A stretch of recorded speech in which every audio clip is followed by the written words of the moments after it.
again, MS Warrior.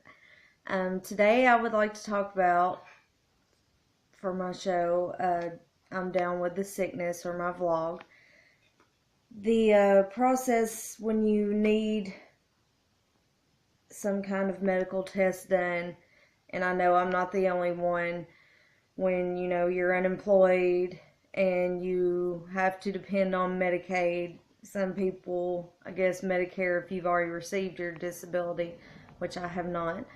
But I got a little bit of a frustrating letter today. As you know, with multiple sclerosis, any kind,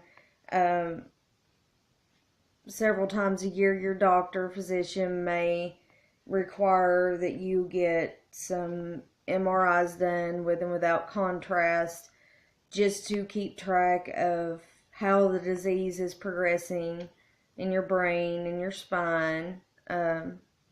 So it's a pretty normal routine. That's the only way, when you look okay on the outside, for your neurologist to see what's going on the inside, especially when you experience new symptoms. And an MRI can show the doctor various different things, such as new lesions that have developed or new areas of concern where maybe there were already lesions that weren't active but do become active. So it is a very important part of having multiple sclerosis, and being a good thing, having the technology of the MRI to be able to see everything better that's going on inside of you, because you can describe your symptoms to your physician, such as new numbness, tingling,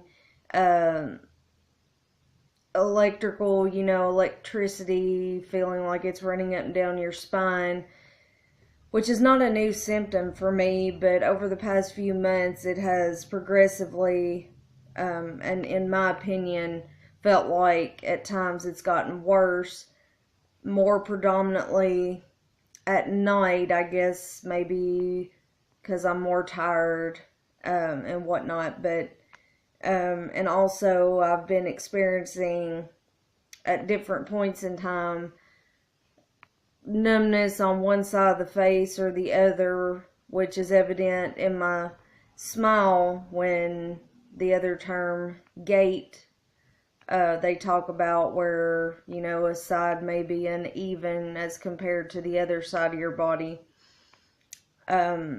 And it can make you feel off balance at times. One side of your body maybe feels stronger when you walk, when you go to stand up from sitting for long periods of time, or even trying to walk around a store. I avoid places such as Walmart most of the time.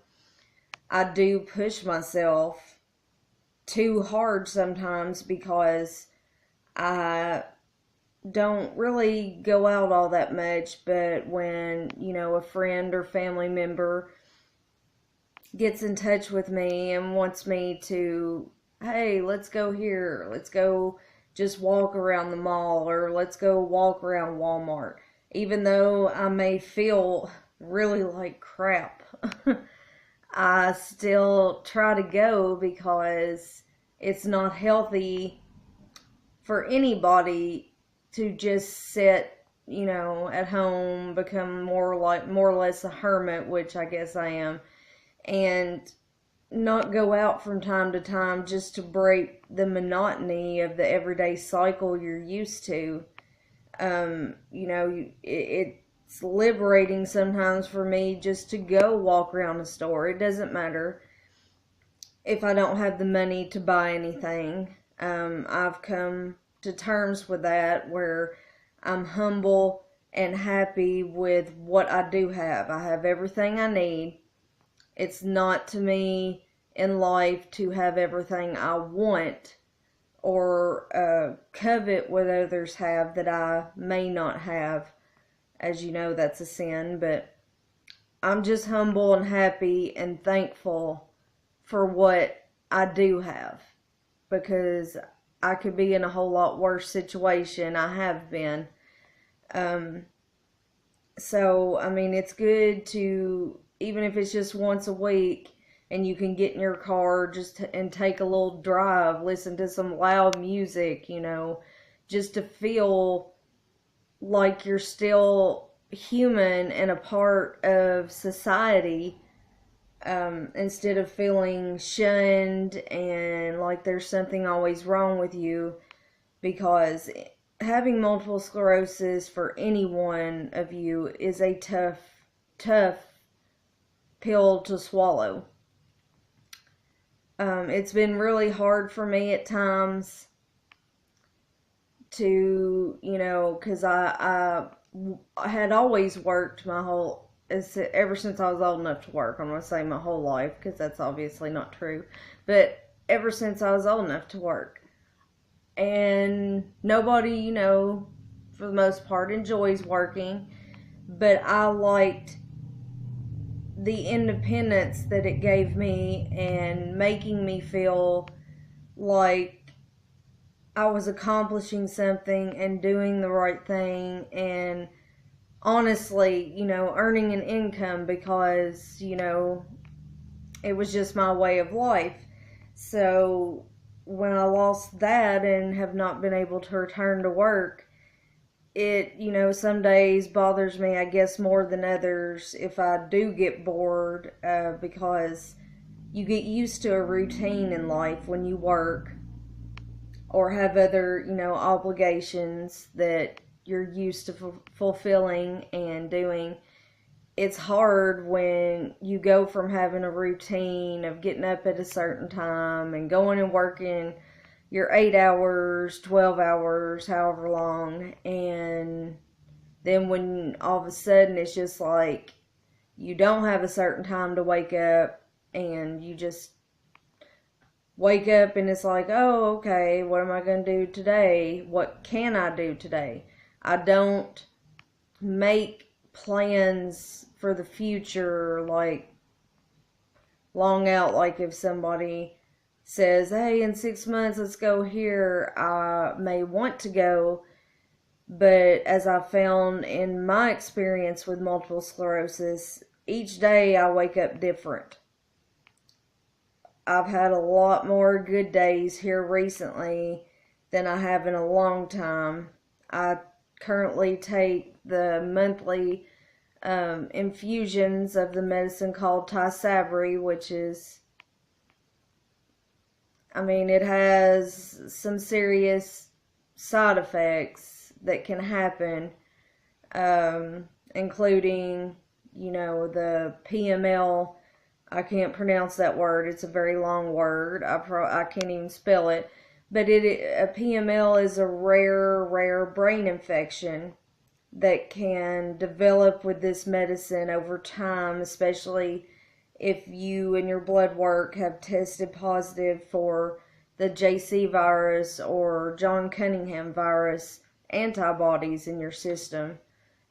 Puts you more at risk if you have those that show up in your blood work to develop the PML, which at this present time, that is still not, I don't guess, a threat to me, but it's always in the back of my mind, because the medicine Tysabri, basically, it has suppressed my immune system. So if I get a cold, I hope not, I hope I don't get any of the cold, the flu, anything like that, something like that could put me in the hospital because I can't fight it off because of a suppressed immune system. So you got to take, I guess, the good with the bad, because not having a suppressed immune system, excuse me, if you have very active disease of multiple sclerosis, you know that your immune system, if it is active or overly active, can make you significantly worse at times, because your immune system in multiple sclerosis attacks your body. And it views some things that may enter your system that's not, a threat to your body. It makes your immune system view everything possibly as a threat to your body. So that's why the immune system gets overly active in multiple sclerosis and constantly attacks or tries to defend your body, but at the same time it's making you worse, because when that happens you develop more of the lesions, and it can also make lesions that have already been there lying dormant, it can make them active again and can bring on a whole new set of symptoms. They call multiple sclerosis the snowflake disease because no two people that have it are alike. No two people have the exact same symptoms that appear or things going on with their body. And maybe, I think a lot of times, maybe that's the reason it has been so difficult, I guess, for scientists to come up with a cure, and they release these experimental medications, and any of them that you take for any, thing to do with multiple sclerosis is not going to cure you. I hope that whatever you are on, if you suffer with this disease, that the medicine does help relieve some of the symptoms to make you be able to have somewhat of a normal life, or to keep you at least stable and not develop any more lesions. And a lot of the medicines can even make some of the lesions that are active in your body, it can make them, maybe hopefully dormant, depending on what you're on. Myself, I started out on the Tysabri infusions. At that time, I was still technically employed and had the insurance, which was very good insurance, but they did not want to pay for the infusions, and I don't blame them, because in America, the infusions a month are approximately around $42,000 for a bag of medicine and for the hospital to administer it to you through the IV. So after a couple months of that, I had to be pulled from that, and then I wasn't on anything for about a month or two, till my doctor was trying to figure out what, he thought we should go to next, that the insurance would pay for. And coincidentally, at that time, I had lost my health insurance through my employer, and without an income, I was eligible for, the government-funded Medicaid, or free insurance, which was a blessing to me, because here I was thinking, I don't have an income, I don't have my health insurance at my employer, and I need to be on something. At that time, I was really bad with the relapsing, remitting multiple sclerosis. I would remit for a while, not necessarily feel any better, get any better, but I would, stay stable with whatever symptoms I've had. Since 2014, I've always had problems with the vision, especially in my right eye. Especially with having double vision in it, I would say 100% of the time. I wouldn't say I've really adapted to it, but I've tried, different things to make it work for me. I mean, I can't sit and watch the TV for too long. It gives me a really bad headache. Sometimes I'll cover one eye with a patch, and it will make the double vision go away in the other eye, but then that gives me a headache straining to try to see what I'm viewing or doing with one eye. So, I mean, it's not good any way you go, but there's nothing wrong with my optical nerves. It's the amount of lesions I have on my brain. I know I'm jumping from subject to subject, so I'll try to go back to the whole insurance thing. I've never had a problem in the past year or so when my doctor wanted me to have new MRIs done with and without contrast. Contrast being the dye they run through the IV. And it has helped me further cope and understand, if I have new symptoms and, my doctor reads the MRI results every few months that he usually orders. It helps me understand, number one, that the symptoms I have are not, because I'm going crazy or imagining things, that they are verified through medical evidence. So I went last week. I was scheduled to have MRIs, and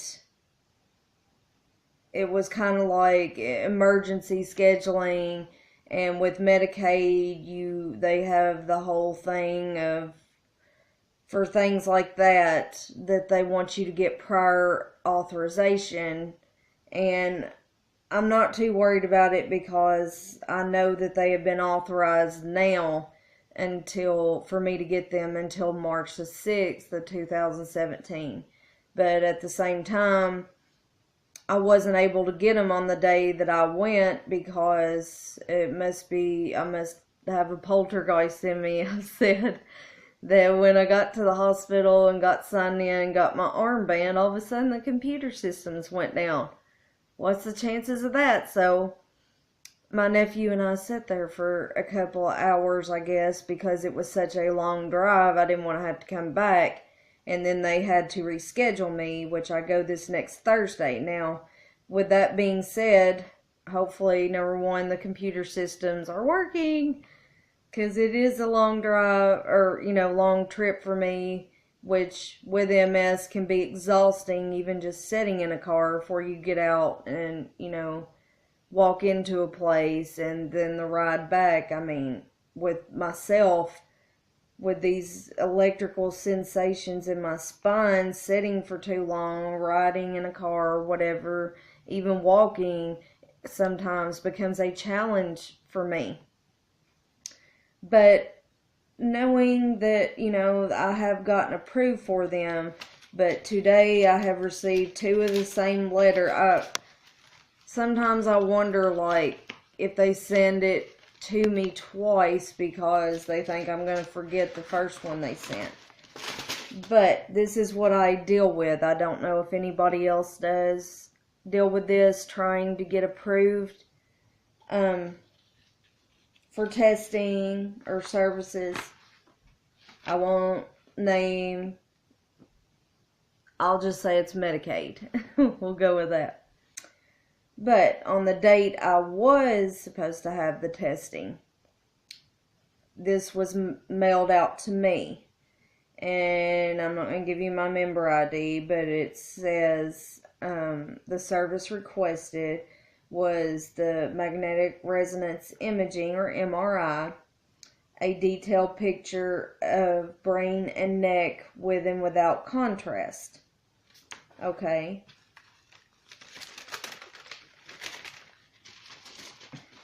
I probably should have taken these out of the envelope. Probably would have been easier. Okay. So, what it says, these are mailed out if they're not going to pay for a service, either due to not getting prior authorization. I say that sarcastically. I'll get it in detail in another video as to why. But this was their reason. We have made the following decision about the services your doctor asked for. Our doctor, meaning Medicaid, looked at this request, and it says that Kentucky law says we pay for services that are medically necessary. and clinically appropriate. Okay, I'm not going to read everything, but those were actually in, quotes. But I'll read this part, which makes me upset because, first of all, I have multiple sclerosis, which is a disabling, degenerating, demyelinating central nervous system condition. Now, I was diagnosed with it in 2014, and they have known this for that period of time, but it says based on their guidelines, we cannot approve this study. Your records show a request for a detailed picture study of your head and spine. Your doctor has requested this study due to a known suspected problem related to your head and neck. This is the funny part. I have multiple sclerosis, a central nervous system disease. Your records do not show enough details for us to help your doctor decide if imaging would be needed and what type of imaging would be most helpful. The type of records needed include results of an exam, which I had just went to the doctor last Tuesday. That includes it. Okay. The type of records needed include results of an exam done by your doctor that includes a detailed nervous system exam that suggests you may have central nervous system disease. Okay, yeah. I'm just going to let... Your nervous system consists of a network of nerve cells and fibers that send nerve messages between parts of your body. Central nervous system disease can affect either the spinal cord or brain, both of which make up your central nervous system. Thank you for the anatomy lesson. These details should all be related to the study requested by your doctor. We have told your doctor about this. Please talk to your doctor if you have questions. Okay. And, they declined the services based on that, which have since been approved. But in saying that,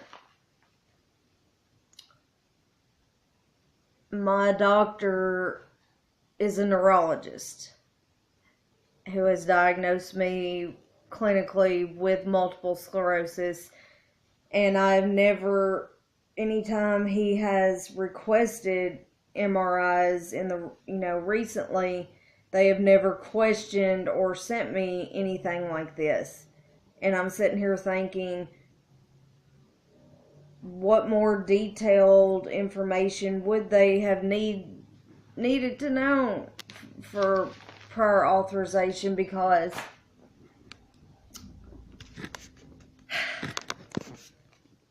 I look like crap today. But when I was first diagnosed, it, was about a week's worth of testing. I had went for MRIs a day after I'd gotten off work.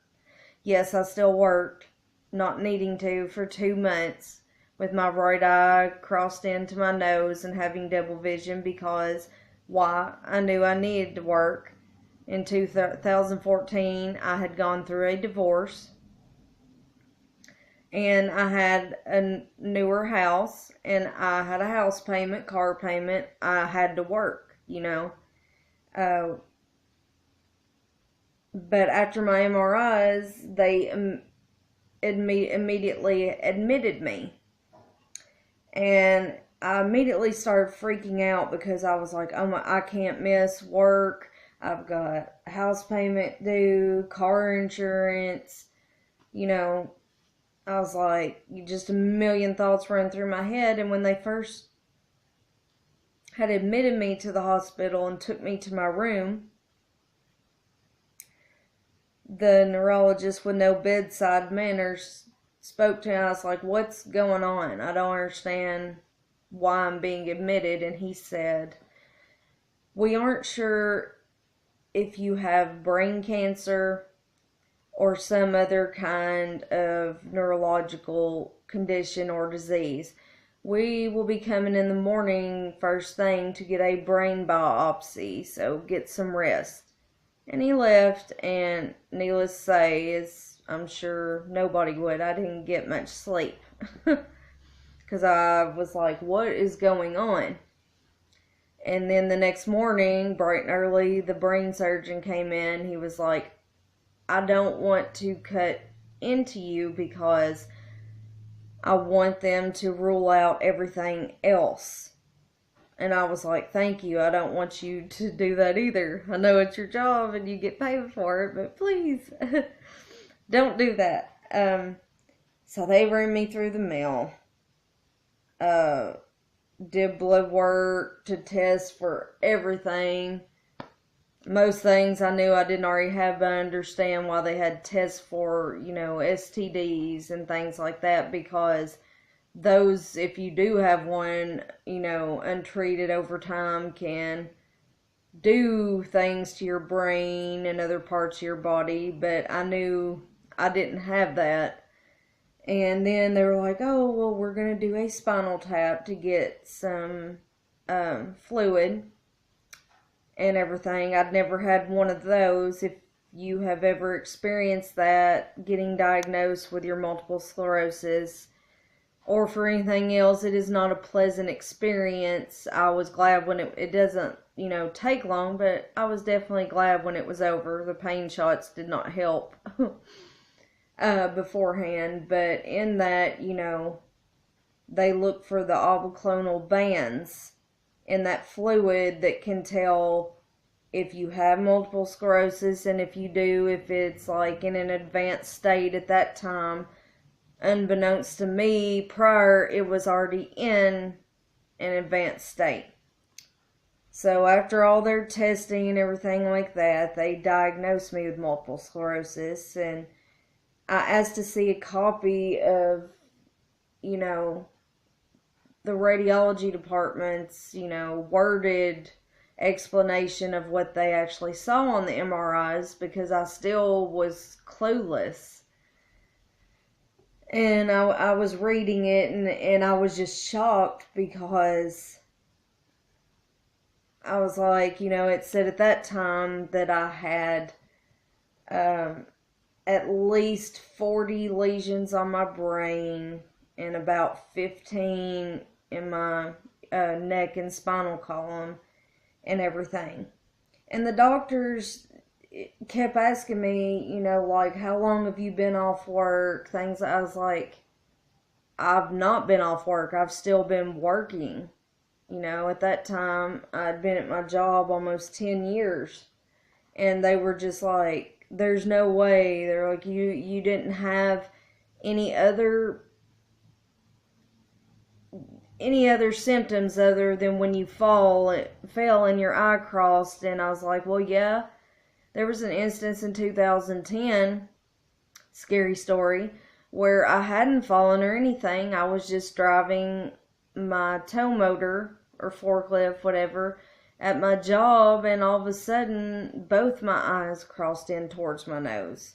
And I had went to the eye doctor and had MRIs then that were clear in 2010, and nobody knew what was wrong with me. And they didn't test me then for multiple sclerosis, but after about 6 weeks of being off work, I woke up one morning and my eyes had uncrossed and were back to normal. So I was like, yay me, let's go back to work. I did not know anything was wrong with me.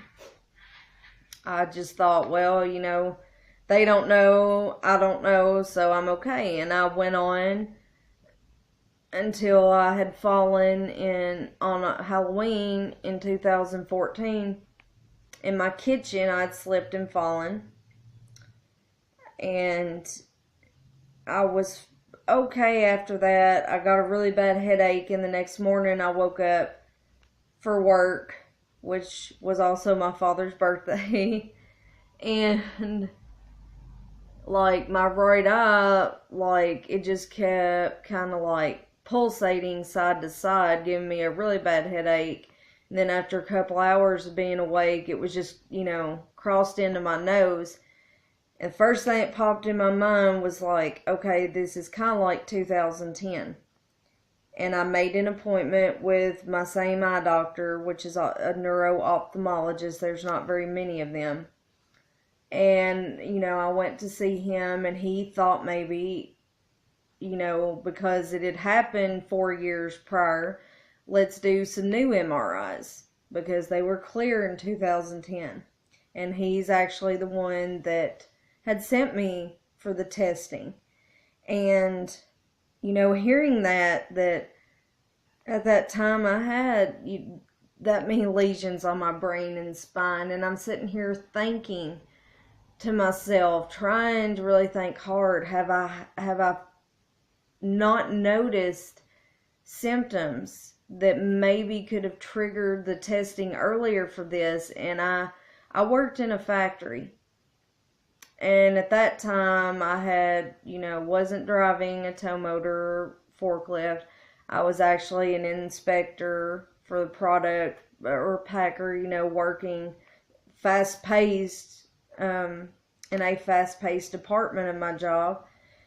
And maybe I did have symptoms that I really didn't notice, because they could have also been mistaken for being on your feet for 8 to 12 hours at a time and working in a fast-paced environment, and in the heat and it being hot in there, and getting off work and just being extremely tired, feet dragging, which they call the foot drop or whatever with MS. But I never in a million years would have got off work and thought, oh yeah, I feel this way because I have multiple sclerosis. I just brushed it off as working hard and just being extremely exhausted from work.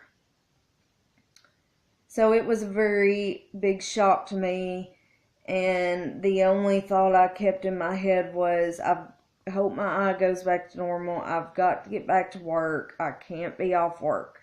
But my last day worked was December 30th of 2014. It is now January 28th of 2017. I have not worked since then.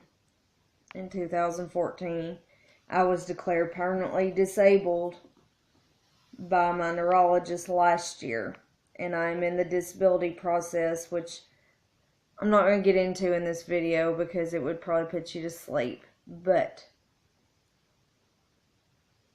all I have to say, to people is listen to your body. It's not just about multiple sclerosis. I'm not saying be a hypochondriac and, you feel some numbness. Oh my gosh, I gotta go to the doctor. That's not what I'm saying.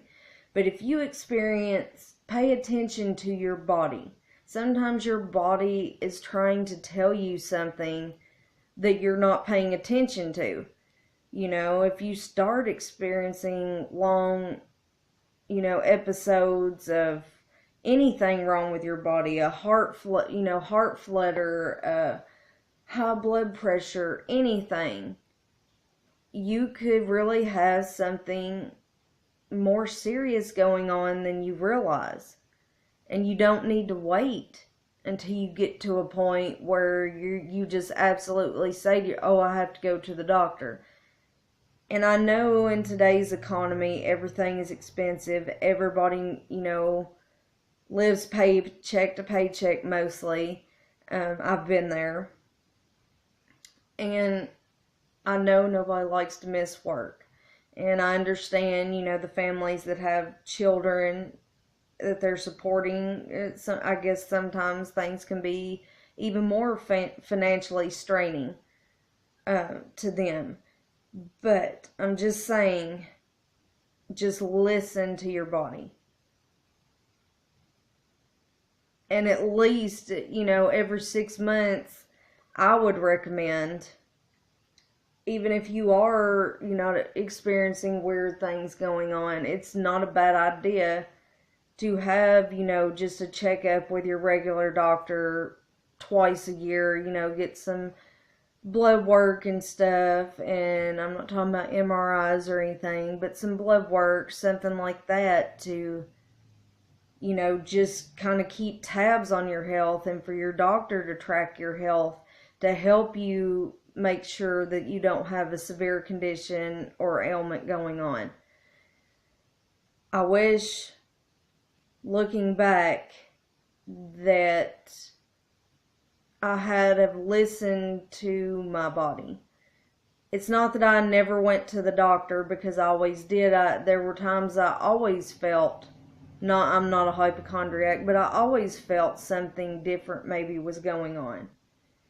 And, none of my doctors, great doctors, my family physician, it never popped in their mind, oh, let's test her for multiple sclerosis, because only, if my numbers are correct, may not be today, but only about, 500,000 people in the United States have been diagnosed with multiple sclerosis. That does not mean there's not more people out there that don't have it. That's just what's been diagnosed. That is a small fraction of the people that live in this country. But I just, wish I had have listened to my body sometimes and done my research then to see, hey, maybe what this could be. And I'm not saying enter your symptoms on the internet and find out, or something pop up really crazy that's not wrong with you and get your nerves all tore up. I'm not saying that. I'm just saying that sometimes the simplest things we can do to help ourselves and for our health and benefit us in our quality and length of life, we don't pay attention to. So, this has been a really long, hopefully not boring video. I'm just trying to connect with others that have multiple sclerosis or any kind of ailment, to let you know you're not alone. A lot of times I do feel alone, because I feel kind of like an outcast, because nobody in my family has multiple sclerosis.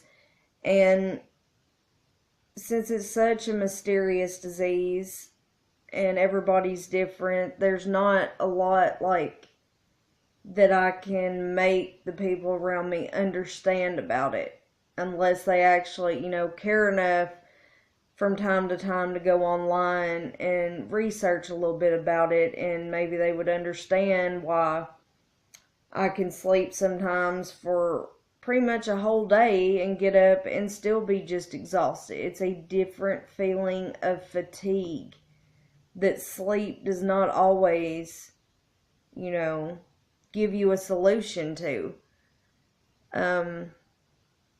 But yeah, I've talked enough in this video. I hope if anyone has watched this, whether you have multiple sclerosis or not, that if I can help one person with my messages, with what I'm going through, then that is my purpose in life. I've always wanted to help people. I don't want those that are sick or dealing with MS or other ailments to feel like they're alone. I do like to talk, but, even if you just comment on my video or something, send me your email address. We don't have to get personal with phone numbers. Just if you need someone to talk to or have questions about this disease, or whatever you're going through, you need to feel like you can connect with someone and not feel like an outsider, then I'm that person, because at this stage in my life, all I have is time. It's not always free time, with going to the doctors and so forth, but I won't ignore you. I won't ignore your concerns or questions that I can answer mostly through my experience so far with this disease. Hope this has been helpful. Thank you for watching, and you all have a wonderful and blessed day.